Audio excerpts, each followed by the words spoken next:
Hello दोस्तों, नमस्कार। Exist academy में आप सभी का हार्दिक स्वागत एवं हार्दिक अभिनंदन है। कैसे हैं आप सभी? उम्मीद करते हैं आप सभी अच्छे होंगे, ज़बरदस्त होंगे और आप लोगों की तैयारी बहुत ही बढ़िया तरीके से चल रही होगी। संविधान की इस श्रृंखला में आज हम सबसे इम्पोर्टेंट पॉइंट को कवर करते हैं, वह है संविधान संशोधन क्या है, संविधान संशोधन क्या है, संशोधन कितने प्रकार से हो सकते हैं और इस बार आपके लोकसभा इलेक्शन में यह माहौल बना है कि 400 प्लस सीटें जाएगी तो संविधान बदला जा सकता है। इसी मैटर को, इसी डाउट को हम क्लियर करेंगे कि क्या 400 प्लस सीट आने पर संविधान को बदला जा सकता है या नहीं बदला जा सकता है। इन सभी प्रकार के डाउट को इस क्लास में हम क्लियर करने का प्रयास करेंगे। आइए सबसे पहले आप लोग अच्छे से तैयार हो जाइए और चलिए समझते हैं क्या होता है संविधान संशोधन। आइए देखिए, भाग 20 में संविधान संशोधन और अनुच्छेद 368 में संविधान संशोधन का जिक्र भाग 20 में अनुच्छेद 368 में किया गया है। क्लियर हुई बातें? दूसरी बात को समझना है कि यह जो संविधान संशोधन है, संविधान संशोधन दक्षिण अफ्रीका के संविधान से लिया गया है। मतलब आप कह सकते हैं कि यह जो संविधान संशोधन का स्रोत है, यह स्रोत दक्षिण अफ्रीका है। क्लियर हुई बातें? तीसरी बात को समझना है कि भारतीय संविधान लचीला एवं कठोर दोनों माना जाता है। कहने का मतलब यह है कि भारतीय संविधान कुछ मामलों में लचीला है। कहने का मतलब बिना संशोधन के कुछ काम हो जाते हैं और कुछ कामों को करने के लिए संशोधन की आवश्यकता होती है, तो कड़ी प्रक्रिया होती है। इसलिए हम कह सकते हैं कि भारतीय संविधान कुछ मामलों में लचीला और कुछ मामलों में कठोर है, अर्थात भारतीय संविधान लचीला एवं कठोर दोनों है, बीच की कड़ी है, बीच का रास्ता है। क्लियर हुई बातें? संविधान संशोधन की जरूरत क्यों पड़ी? बात को समझना यह है कि आज से 70 से 75 साल पहले की कंडीशन, जिस समय संविधान बना और लागू हुआ, उस समय भारत की स्थिति कुछ और थी और आज वर्तमान की स्थिति कुछ और है। और वर्तमान की स्थिति को, आवश्यकता को देखते हुए संविधान में संशोधन करना बहुत जरूरी होता है। इसलिए हमारे संविधान विशेषज्ञों ने इतनी बुद्धिमत्ता होने के कारण संविधान के भाग 20 में अनुच्छेद 368 का जिक्र किया। क्लियर हुई बातें? अब आइए समझते हैं कि यह जो आपका संविधान संशोधन है, संविधान संशोधन के माध्यम से हम क्या क्या चीज़ें कर सकते हैं। तो जैसे मान लीजिए संविधान संशोधन आवश्यकता के अनुरूप किया जाता है। मतलब जिस हिसाब से आवश्यकता होगी उसी हिसाब से हम क्या करेंगे? संशोधन करेंगे। आज एक कमरे की ज़रूरत है घर में, तो एक कमरा है, कल दूसरे कमरे की आवश्यकता पड़ेगी तो उसमें क्या होगा? दूसरा कमरा बन जाएगा। या दोनों कमरे को गिरा करके या दोनों कमरे को, पिलर को तोड़ करके क्या किया जा सकता है? एक आपका बड़ा हॉल बनाया जा सकता है। तो ये उसी तरीके का तो संशोधन है। आइए समझते हैं। किसी भी चीज़ों में परिवर्तन करना, संशोधन करके हम किसी भी चीज़ में परिवर्तन कर सकते हैं। संशोधन करके किसी भी चीज़ को हम क्या कर सकते हैं? समाप्त कर सकते हैं। इसी तरीके से संशोधन के पश्चात कुछ जोड़ करके उसमें कुछ बदलाव कर सकते हैं। ये तीन बातें आप लोगों को समझ में आई। कहने का मतलब एक लाइन में यह है कि संशोधन के पश्चात जो चीज़ें वर्तमान की आवश्यकता के अनुरूप है उसमें जोड़े जाने की कंडीशन होगी तो जोड़ा जाएगा, परिवर्तन करने की संभावना होगी तो परिवर्तन होगा और समाप्त की कंडीशन होगी तो समाप्त किया जाएगा। क्लियर हुई बातें? यह था आपका संशोधन और संशोधन का मैटर। अब आइए फैक्ट पे चलते हैं। यह जो संविधान संशोधन है, यदि हमें संविधान संशोधन करना है तो संविधान संशोधन की प्रक्रिया किस सदन से प्रारंभ कर सकते हैं? तो संविधान संशोधन की प्रक्रिया लोकसभा और राज्यसभा, हम कह सकते हैं कि संविधान संशोधन की प्रक्रिया किसी भी सदन से प्रारंभ की जा सकती है।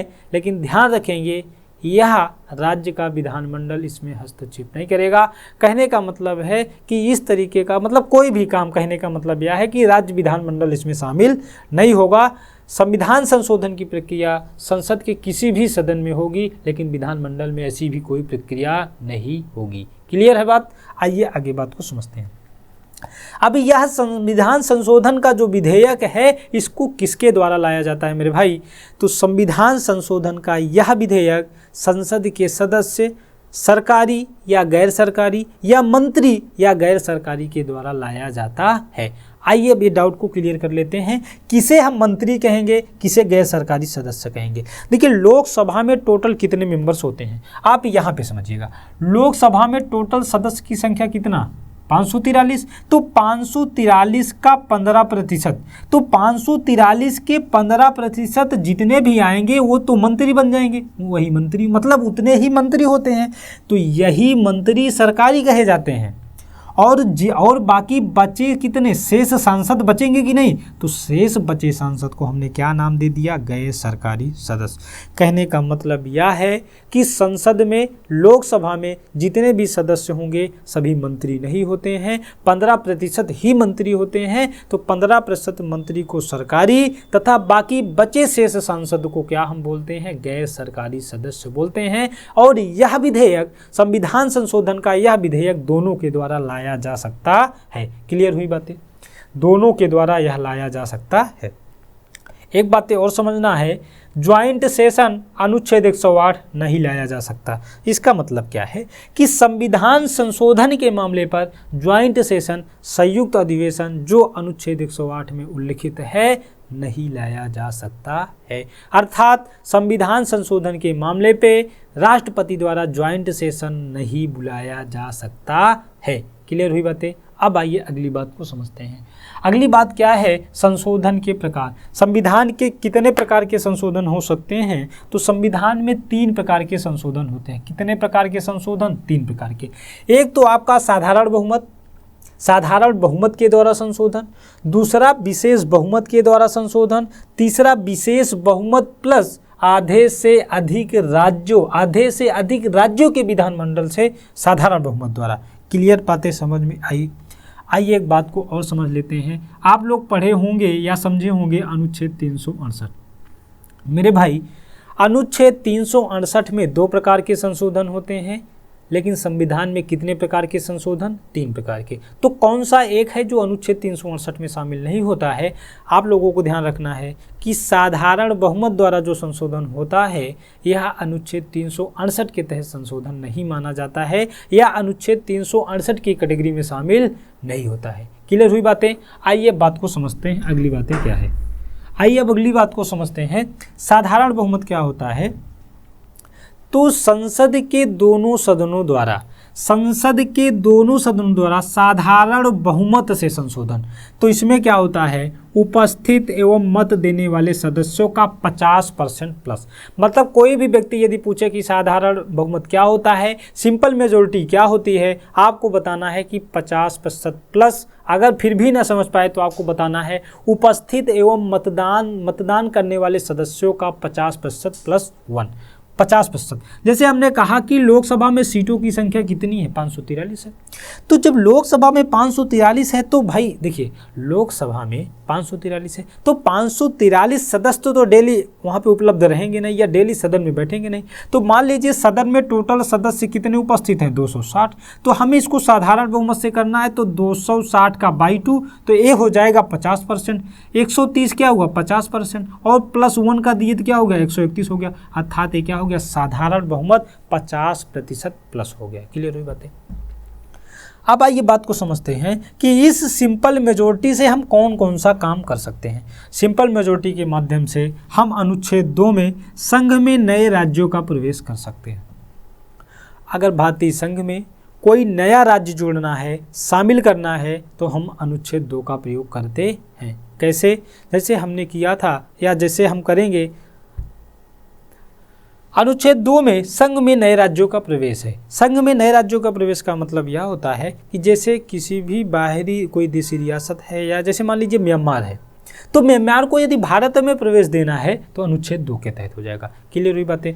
दूसरी बात को समझिएगा, अनुच्छेद 3 में नए राज्यों का निर्माण। जैसे हमने कहा या हमने देखा कि उत्तर प्रदेश से एक नया राज्य उत्तराखंड बना था कि नहीं, सन 2000 में, तो यह अनुच्छेद 3 के अंतर्गत हुआ था और सिंपल मेजोरिटी से काम हुआ था। ठीक। अब जैसे हमने कहा कि इस उत्तर प्रदेश या उत्तराखंड कोई भी राज्य का हमें क्या करना है, क्षेत्र बढ़ाना है।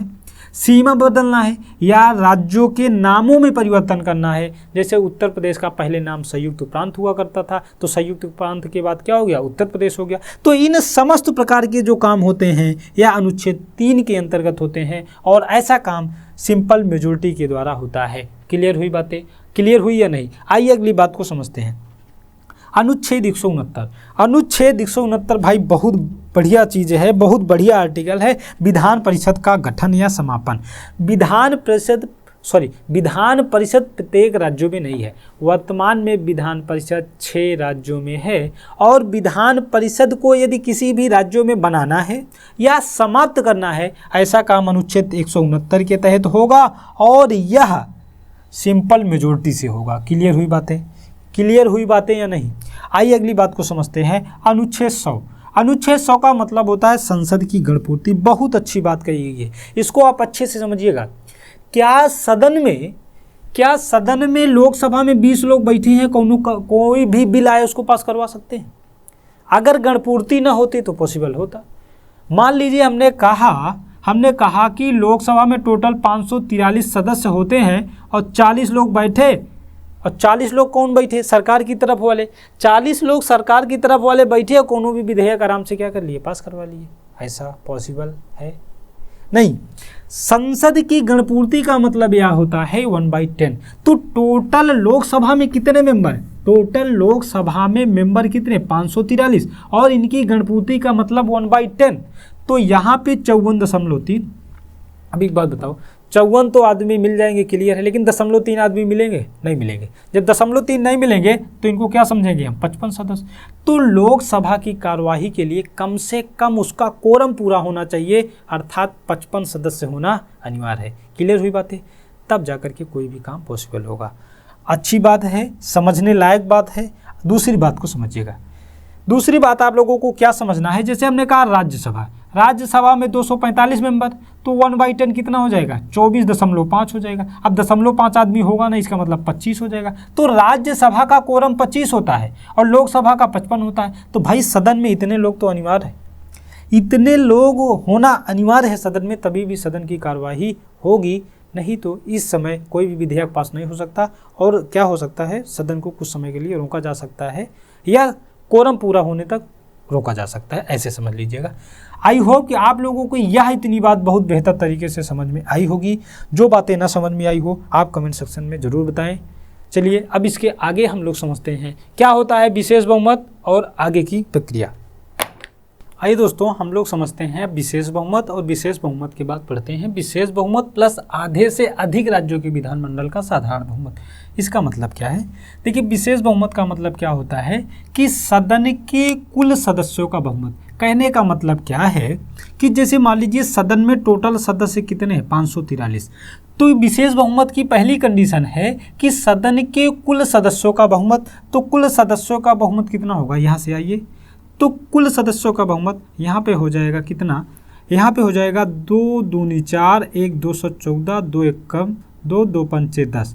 तो ये हो जाएगा यहाँ से 272। ठीक, तो 272 प्लस 1 कितना हो जाएगा? 273। ये क्या हो जाएगा आपका? 273 हो जाएगा पहली कंडीशन की सदन के कुल सदस्यों का 273, कुल सदस्यों का 273 हो जाएगा। क्लियर हुई बातें? पहली कंडीशन हो गई। दूसरी कंडीशन कह रहा है उपस्थित एवं मतदान करने वाले सदस्यों का 2/3। तो सदन में जैसे मान लीजिए उपस्थित हैं कितने? 414 लोग। आप यहाँ पे समझिएगा, आप ऐसे समझिएगा, सदन में उपस्थित सदस्य कितने हैं? मान लीजिए 414 हैं। तो 414 का 2/3 करेंगे तो क्या आएगा? 3 से काटेंगे तो 3 1 कम 3, 3 3 9, 2 बचेगा और 3 8 24। ये शायद 276 के आसपास आएगा। ये आपका 276 हो जाएगा। तो विशेष बहुमत की 2 कंडीशन होती है।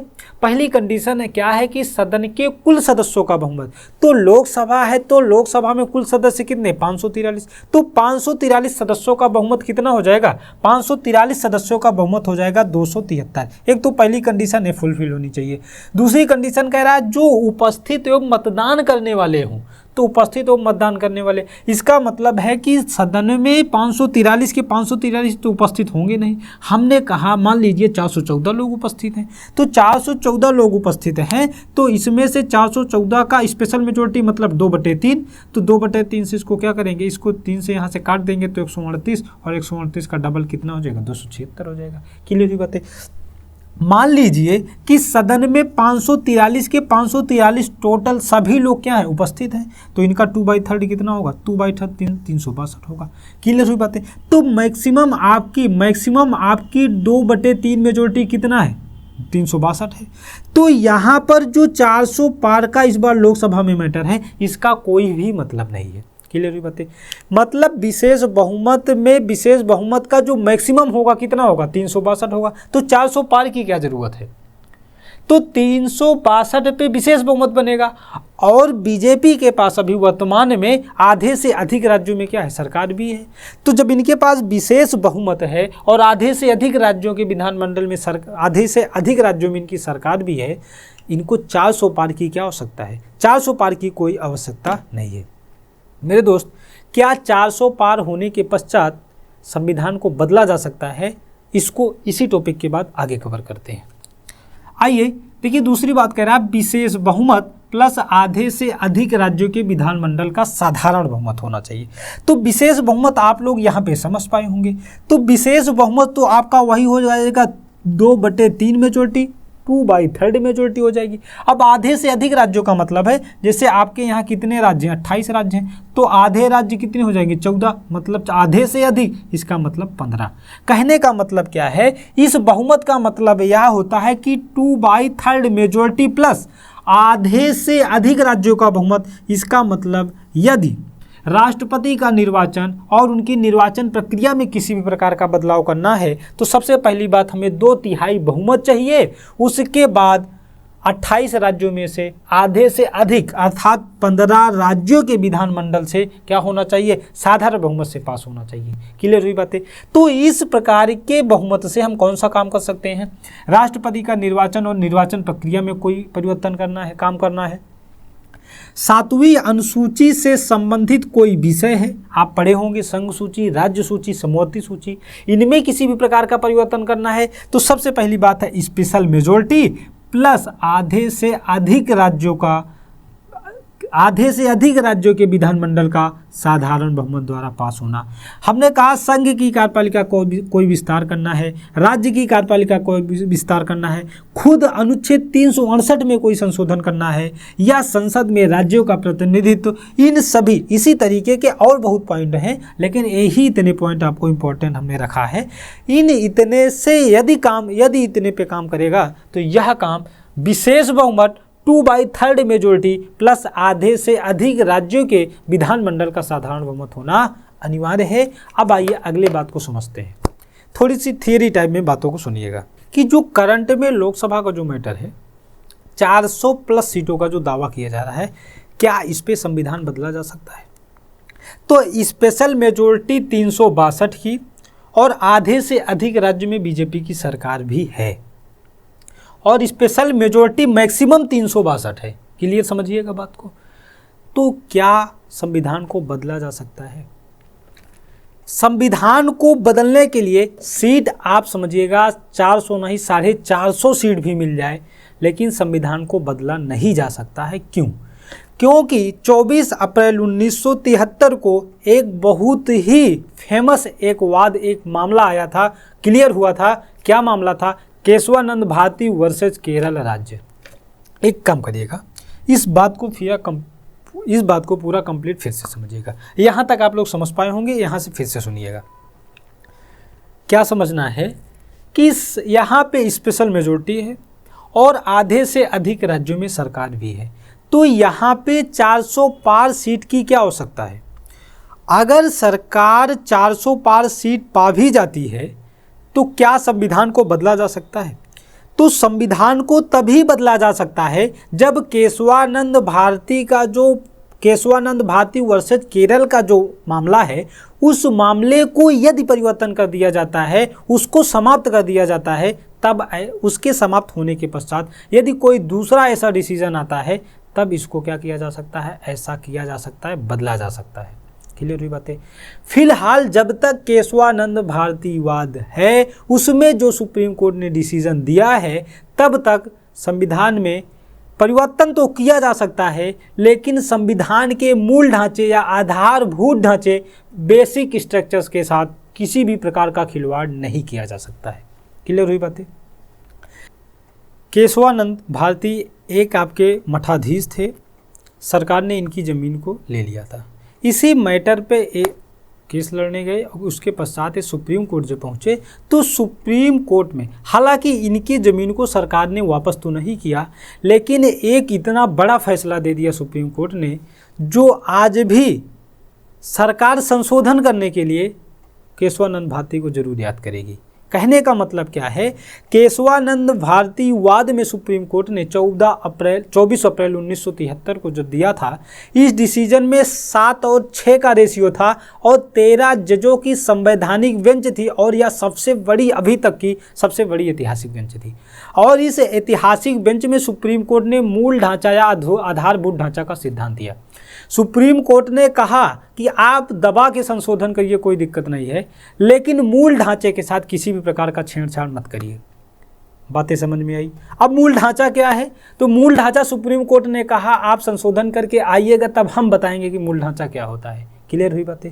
नहीं तो यदि अगर सुप्रीम कोर्ट बता देती कि हाँ भाई साहब ये सभी क्या है, ये सभी मूल ढांचा है, तो सरकार मूल ढांचे को साइड में कर देती, बाकी सब में दबा के संशोधन करती। इसीलिए सुप्रीम कोर्ट ने कहा कि आप संशोधन करिए, लेकिन संविधान के मूल ढांचे को प्रभावित ना करिए, मूल ढांचे के साथ कोई छेड़छाड़ ना करिए। क्लियर हुई बातें। क्लियर हुई बातें कि नहीं। और जैसे मान लीजिए आज कोई संशोधन हुआ, कोई संशोधन मान लीजिए आज कर दिया गया। अब आज करने के पश्चात जब मामला सुप्रीम कोर्ट में पहुंचेगा तो सुप्रीम कोर्ट बताएंगे कि यह मूल ढांचा है या नहीं। यही सबसे बड़ी खास बात है केशवानंद भारतीवाद की। और बात को समझिएगा, यदि केशवानंद भारतीवाद का जो आपका 13 जजों की बेंच थी, 13 जजों की बेंच में 7-6 का रेशियो था, 7 लोग केशवानंद भारती के पक्ष में थे। अगर यह 13 जजों की बेंच अब 15 जजों की बेंच से यदि खारिज करेंगे, तभी केशवानंद भारतीवाद का केस खारिज हो सकता है, तभी जा कर के कुछ हो सकता है, अदरवाइज यह पॉसिबल नहीं है। क्लियर हुई बातें। यह समस्त बातें आप लोगों को समझ में आई कि नहीं। अगर ना आई हो तो चीज़ों को एक बार फिर से बताया जाए, नहीं तो आप वीडियो को फिर से क्या करेंगे, देख लेंगे। आई होप कि आप लोगों को यह सेशन बहुत बेहतर तरीके से समझ में आया होगा। और जहाँ पर आपकी कोई भी दिक्कतें हों, प्रॉब्लम्स हों, आप वहाँ पे कमेंट ज़रूर करें। चैनल को लाइक करें, शेयर करें और कमेंट करना बिल्कुल ना भूलें। आप इंतज़ार करिए तब तक अगले वीडियो के लिए।